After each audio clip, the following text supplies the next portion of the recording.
Paige Bueckers is one of the most important figures in everything happening around the WNBA right now. Let's be completely honest about that. She's not just a great young player. She's one of the best young players the sport has ever seen. And whether people want to admit it or not, what Paige says carries real weight. A lot of fans get caught up in the noise. Paige versus Caitlin, favoritism arguments, media narratives. But once the WNBA season actually starts, most of that stuff fades away. What doesn't fade is Paige's influence. When she speaks, people listen because she understands the reality of where the league and the players are right now. Just a week ago, Paige said something very important. There will be a WNBA season, and the way she said it, you can tell she's frustrated. Not just frustrated with one side, but with everyone involved. There's a clear split happening. The executive committee is divided. The players are divided. And the frustration isn't aimed only at the league. It's also aimed internally. Both sides in these negotiations have dug their heels into the ground. The players came out with proposals that were completely unrealistic, hoping the league would meet them halfway. The league didn't, so the players responded with more unrealistic offers. And now we're stuck watching both sides hand each other the same proposals over and over again. At this point, it barely feels like a negotiation anymore. Paige said it herself. Both sides aren't moving. The players don't want to strike. They want to play basketball. That's the whole point. But there are issues that still need to be handled, and handled professionally. What's important here is that Paige is saying the exact same thing Caitlin Clark said earlier. Both sides need to compromise.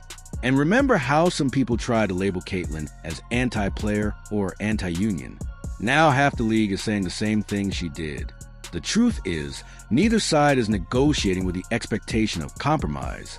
Both sides are negotiating as if the other one will eventually cave. And neither side has put forward an offer that the other has even a 1% chance of accepting. Think about it like this.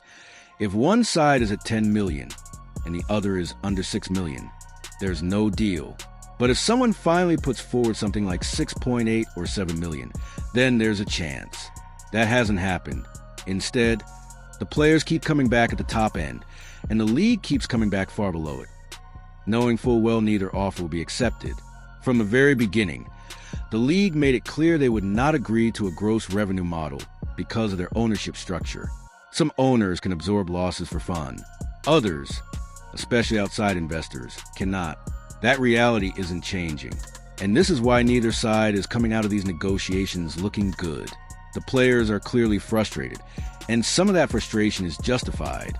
But the way these negotiations have been handled has been a mess.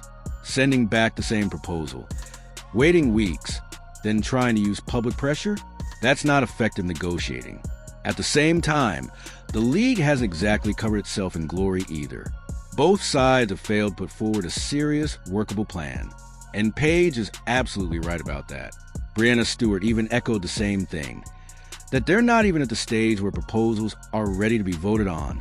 That tells you everything. People on the executive committee are frustrated with the league, frustrated with ownership, and frustrated with the Players Association itself.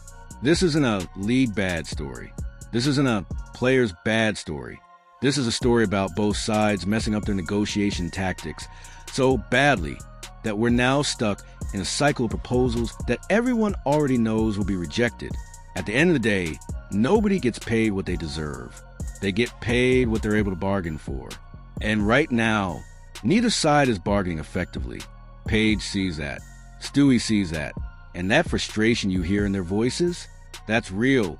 Because until someone finally puts forward a proposal that can actually be accepted, this stalemate isn't going anywhere.